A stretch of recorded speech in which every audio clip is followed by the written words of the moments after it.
Hello everyone, আসসালামু আলাইকুম। ইফতারিতে আজকে ট্রাই করা হয়েছিল এই মজার চিকেন তান্দুরিটা। খুবই সহজে ঘরোয়া উপকরণ দিয়ে যে কেউ এই তান্দুরিটা বাসায় বানিয়ে ফেলতে পারবেন। চলুন তাহলে চলে যাই এই চিকেন তান্দুরির রেসিপিতে। প্রথমেই এখানে দিয়ে নিচ্ছি টক দইটা একটু ফাটিয়ে নিয়েছিলাম। এখন দিয়ে নিচ্ছি এখানে টমেটো সস, এরপর দিয়ে নিচ্ছি এখানে লাল মরিচের গুঁড়া, আর বাটা মশলার মধ্যে এখানে দিয়ে নিচ্ছি আদা রসুন বাটা, আর এখন দিয়ে নিচ্ছি এখানে পরিমাণ মতো লবণ, সাথে এখানে আরও দিয়ে নিয়েছি জিরা গুঁড়া আর ধনিয়া গুঁড়া, আর স্বাদটাকে আরও বেশি বাড়ানোর জন্য দিয়ে নিচ্ছি এখানে তান্দুরি মশলা। এই তান্দুরি মশলাটা যে কোনো ব্র্যান্ডেরই আপনারা ইউজ করতে পারেন। তারপর দিয়ে নিচ্ছি এখানে সয়া সস, আর দিয়ে নিচ্ছি হোমমেড তেঁতুলের সস। এই রেসিপিটা দিয়ে নিয়েছে, আপনারা চাইলে দেখে নিতে পারেন তেঁতুলের সসের রেসিপিটা। আরও এখানে আমি একটু অ্যাড করেছিলাম ফুড কালারটা, এটা অপশনাল, আপনারা চাইলে নাও দিতে পারেন। এটা দিলে কালারটা একটু ভালো আসে আর কি।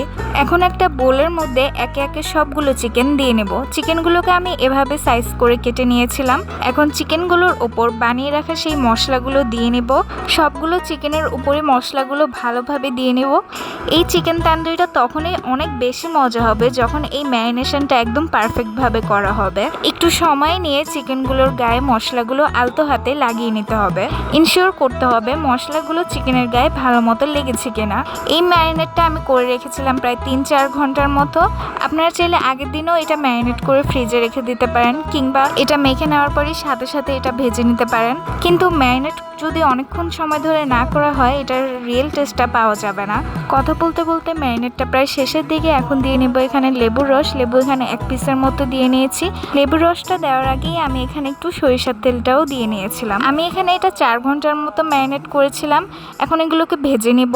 ভেজে নেওয়ার আগে আমি এখানে একটু মশলাগুলো সরিয়ে নিচ্ছিলাম চিকেনের গায়ে থেকে, যতটুকু পারি মশলাগুলো সরিয়ে নিচ্ছিলাম, কারণ এই মশলাগুলো দিয়ে আমি একটা সস বানাবো যেটা চিকেন তান্দুরির সাথে খেতে বেশ মজাই লাগে। এরই মধ্যে আমি আমার ফ্রাই প্যানে সবগুলো চিকেন দিয়ে নিয়েছি। এখন আস্তে আস্তে এগুলোকে ভেজে নিচ্ছি। আমি চুলার টেম্পারেচারটা একদম মিডিয়ামে রেখে 10 মিনিট করে করে এক পাশ উল্টে দিয়ে নিয়েছি।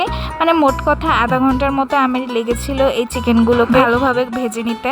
চিকেনগুলোকে আমি আবার বেশি সময় ধরেও ভেজে নিব না, কারণ সসের মধ্যে এগুলোকে আবারও রান্না করতে দিব। এরই মধ্যে আমার চিকেনটা প্রায় 80%-এর মতো কুক হয়ে গিয়েছে। এখন এগুলোকে একে একে সবগুলো উঠিয়ে নেব। চিকেনগুলো উঠিয়ে নেওয়ার পরে এই তেলের মধ্যে আমরা সেই সসটা বানিয়ে নিব। চিকেন তান্দুরির এই রেসিপিটা আমি আরও আগে অনেকবার ট্রাই করা হয়েছে, কিন্তু আমার কাছে এই রেসিপিটা একদমই বেস্ট লেগেছে। বেস্ট লাগার কারণ হলো এত অল্প মশলার মধ্যে খুবই সহজে এত অল্প সময়ের মধ্যে এত মজাদার একটা রেসিপি বানিয়ে ফেলা যায়। এখন চিকেনটা ম্যারিনেট করার পর যে মশলাগুলো রয়ে গিয়েছিল ওইটাই ভাজা তেলের মধ্যে দিয়ে নেব। তারপর ওই মশলাটা রয়ে গিয়েছে যেটাতে, ওইটাতে একটু পানি মিশিয়ে তারপর দিয়ে নেব। এখন এটার উপর দিয়ে নিচ্ছি টমেটো সস, আর স্বাদটাকে একটু ব্যালেন্স করার জন্য দিয়ে নিয়েছি এখানে চিনি। এখন এগুলোকে একটু সামান্য পরিমাণ আমরা একটু কষিয়ে নিয়ে এটার মধ্যে আমরা চিকেনগুলো দিয়ে নেব। তারপর চিকেনগুলোকে 2-3 মিনিটের মতো একটু কুক করে নেব, আমরা বেশি ঘনও করব না। এই চিকেন তান্দুরির গেমার চেঞ্জ মানে আমার সিগনেচার স্টাইল, সেটা হচ্ছে এগুলোর মধ্যে দিয়ে নেব আমি একটু কয়লা। এটাকে আমি 3-4 মিনিটের মতো ঢাকনা দিয়ে রেখে দিয়েছিলাম। সো এখন এটা পরিবেশনের পালা। ইফতারিতে আপনারা যে কেউ এটা বানিয়ে পরিবেশন করতে পারেন, ঘরের সবাইকে খাওয়াতে পারেন। এটা আসলেই টেস্টটা খুবই ভালো, না ট্রাই করলে একদমই বুঝতে পারবেন না।